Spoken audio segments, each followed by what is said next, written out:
जय श्री राम। श्राद्ध कर्म में सबसे महत्वपूर्ण कुश होता है। माना जाता है कि भगवान विष्णु के 12 अवतार के रोम धरती पर गिरे और कुश बन गए। कुश तेज का भी प्रतीक है, जिससे हर क्षण तेजस्मय तरंगे निकलती हैं। श्राद्ध कल्प पक्ष की शुरुआत भादों की पूर्णिमा से हो चुकी है।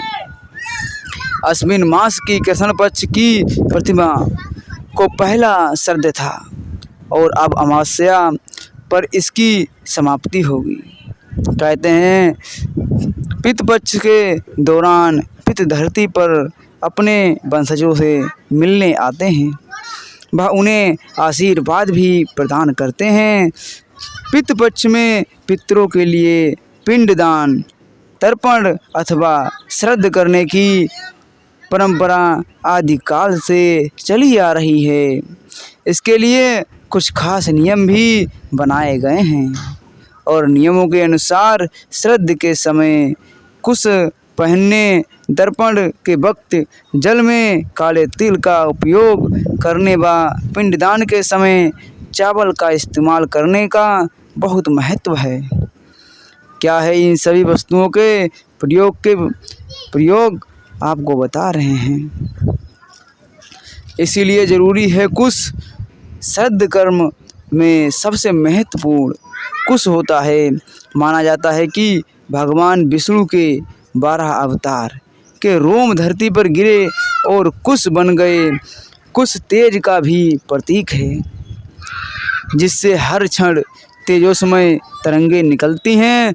इन तरंगों के प्रभाव से श्राद्ध पर रजमतम गुणों का प्रभाव कम हो जाता है, जिससे कि नकारात्मक शक्तियों के अनिष्टकारी प्रभाव कम हो जाते हैं। कुश पितरों को मार्ग दिखाता है। श्राद्ध में समूल कुश का प्रयोग करना चाहिए।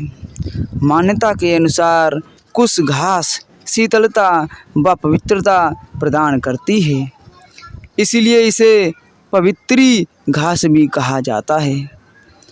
और कहा जाता है कि कुश पहनने के बाद इंसान श्राद्ध व पूजन कार्य करने के लिए पवित्र हो जाता है। इसलिए शास्त्रों में कर्म कांड के दौरान कुश घास पहनने का जिक्र है। तिल को कहते हैं देवताओं का अन्न। पितृ पक्ष में श्राद्ध के दौरान तिल भी बेहद ज़रूरी हैं, क्योंकि तिल की उत्पत्ति भी विष्णु जी से हुई है। ऐसे में इससे पिंडदान करने से मृतक को मोक्ष की प्राप्ति होती है। तिल से भी निकलने वाली रजतम तरंगे मृतलोक में भटक रही पितर आत्माओं को श्रद्धांजलि तक बुलाने में सहयोगी होती है। श्राद्ध स्थल पर तिल छिड़क दिए जाते हैं, जिससे यह एक निश्चित क्षेत्र बन जाता है, जिसमें वही प्रेत आत्माएं आती हैं जिनका आवाहन किया जाता है। जिसका आवाहन किया जा सकता है।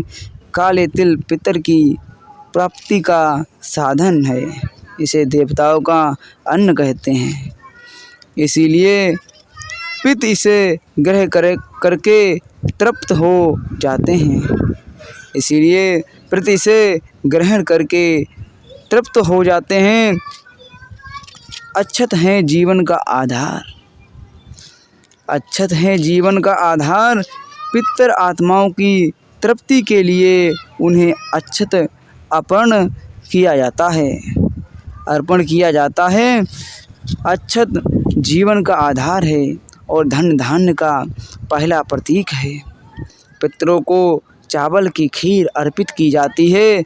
इसमें मिला हुआ मिष्ठान रस का और दूध चेतना का प्रतीक व स्रोत है। पितर इन्हें पाकर संतुष्ट होते हुए इसी प्रकार परिपूर्ण रहने का आशीर्वाद देते हैं। खीर खाना उनकी हर अतृप्त इच्छा की पूर्ति का संकेत है। जो भी है ज़रूरी, जो यानी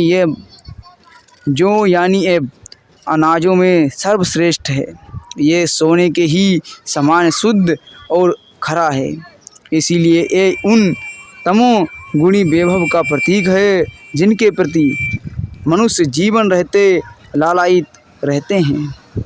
इनके प्रति जीवन रहते मोह नहीं कम हो पाता और मृत्यु के बाद भी ये इच्छा अतृप्त ही रह जाती है। तर्पण में जो का प्रयोग पितरों को वैभव की संतुष्टि देता है, इसके साथ ही जो नकारात्मक शक्तियों को दूर रखता है। इसलिए श्राद्ध पूजन में जौ का प्रयोग किया जाता है। हमारे YouTube चैनल में बने रहने के लिए आपका धन्यवाद। हमारे YouTube चैनल को लाइक करिए, सब्सक्राइब करिए, कमेंट करिए, शेयर करिए। हमारे YouTube चैनल को सब्सक्राइब करिए, आपको जानकारी मिलती रहेगी। हमारे YouTube चैनल को सब्सक्राइब करिए।